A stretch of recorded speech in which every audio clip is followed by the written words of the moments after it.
here with Timothy Yu. Hi, Tim. Hi, Al. And we are talking about a poem that is to be found in Paradiso Diaspora, a book of poems by John Yau, Y-A-U. And the poem is called Broken Sonnet. Tim's going to read it, and then we'll talk about it for 5 minutes. Okay. Broken Sonnet. The world weeps. There are no tears to be found. It is deemed a miracle. The president appears on screens in villages and towns, in cities, in jungles, and jungles still affectionately called cities. He appears on screens and reads a story. Whose story is he reading and why? What lessons are to be learned from this story about a time that has not arrived, will not arrive, is here? Time of fire and images of fire climbing toward the sun. Time of precious and semi-precious liquids. Time of a man and a woman doused in ink, rolling across streams and down valleys, trying to leave some string of words behind. Holy crap, that is a good poem. It is. It's political, it's dystopian, it's got all the John Yau stuff. All right, first of all, is it a sonnet? It's got 14 lines. It's got 14 lines. But it's broken, Tim. So what does that mean to you? Well, when I think broken sonnet, I think of the sonnets in the Wasteland, the way that they're kind of fragmented, and so interestingly, this sonnet isn't as broken as I would kind of expect it to be, given the title. It's it's got 14 lines. It doesn't. There isn't a kind of strict rhyme scheme or meter in an obvious way, so it's just kind of a 14-line poem. Right. But what's I actually found myself wondering, what's broken about this sonnet? Like, what's wrong with it? Good point. I mean, as a form, it's not so broken as it might be. Yeah. As a topic, sonnet topic, this is not a classic sonnet topic. No. Some crazy-ass, surrealistic, political, allegorical nightmare. Yeah. Yeah, absolutely. So that's broken. So so the landscape is broken, the topic is broken, the state is broken. Yes, right. Yes. Exactly. So let's tell the story together a little bit. First, there's the miracle of everybody's weeping in the world, but there's no tears. And then the president does what? The president appears on screens in villages and towns. So the president's on TV, right? There's this idea of maybe he's being projected like Big Brother everywhere. Yes, very Big Brother-ish. But then the cities are jungles, the jungles are cities, right. The kind of nature and civilization seem to be kind of mixed up. Yes. There's been a miracle, and we now go to the White House where the president is about to make a statement. And instead of making a statement, he reads a story. And the story? And the story is, it's a story about a time that has not arrived, will not arrive, is here.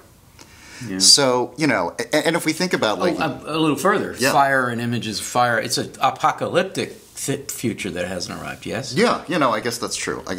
Time of precious and semi-precious liquids, right? And so there's also not stones, but liquids. It's pretty hot. Yeah, exactly. Okay, so it's kind of a melting down of everything, rolling down streams and across valleys, but then the liquid has become ink.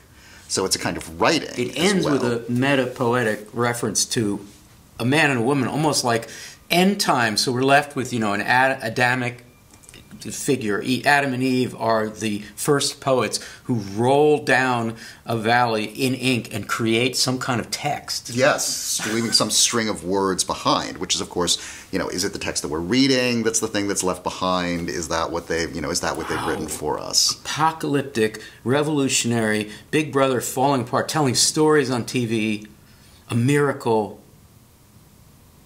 It's like alt story, like the alt story of decreation. Yeah, and it is, the way in which it's political is really interesting. I mean, the cities and jungles, it feels like a kind of warscape, like maybe kind of references to sort of U.S. wars in Southeast Asia is kind of the thing that pops to mind. But jungles that are still affectionately called cities, maybe they used to be cities and they've kind of decayed in some way. Yes. But whose story is he reading? That kind of central question is and why is really interesting to me. It's one that's never really answered. Is it our story? It doesn't seem like it's his story, that it's the president's story. It seems like it's somebody else's story. Let's talk for a second about the time that has not yet arrived. Now, Tim, I'm just going to stipulate, and you can not stipulate. I'm going to contend, and then you can kind of respond. That this is an American talk. That this is the idea of the promises of the Constitution and the Bill of Rights that never got realized, and that this is the thing that political poets have talked about. At JFK's inauguration, Robert Frost reads about the land vaguely realized, but still unstoried. Westward, such as she was, such as she will become. So there's this kind of unfinished future. And John Ashbery, the one thing that can save America, the message about all people being created equal was wise and seemingly dictated a long time ago, but its time has still not arrived, telling of danger. Right? So there's this tradition that Yao is aware of American poets writing these